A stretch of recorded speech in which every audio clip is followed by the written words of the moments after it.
Enjoy করবেন বা একটু সবুজ শ্যামল জায়গায় একটু ছবি তুলবেন, ভিডিও করবেন, ঠিক আছে। বাট এই যে এখানে যে সরকারি যে জিনিসগুলো আছে এগুলা আমরা খেয়াল রাখবো। হ্যালো এভরিওয়ান, আসসালামু আলাইকুম, welcome to my another video. আজকে এই মুহূর্তে আসছি গাজীপুর মাস্টারবাড়ি তুলা বাগান, তুলা গবেষণা কেন্দ্র। এখানে আসলে মূলত এখনো তুলা হয় নাই, মূলত এখন আপাতত এটা রোপণ করা হয়েছে। এই যে আপনারা দেখতে পাচ্ছেন লাইন বাই লাইন। এখন আসলে আমার দেখানোর বিষয় হচ্ছে, এখন বাজে সন্ধ্যা 6টা, আপনারা শুনতে পাচ্ছেন পাশে এই মসজিদে আজান হচ্ছে।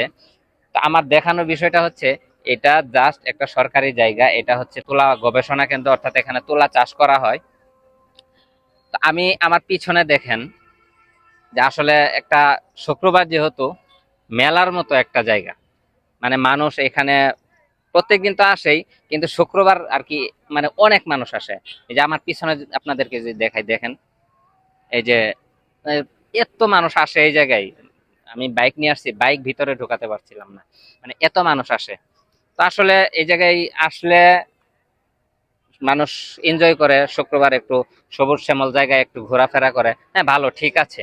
বাট এই জায়গায় এই যে দেখেন ছোট ছোট তুলা গাছ রোপণ করা হয়েছে, এই জায়গায় তারা অনেকেই মানে নষ্ট করে ফেলে, কিন্তু বিষয়টা আসলে ঠিক না।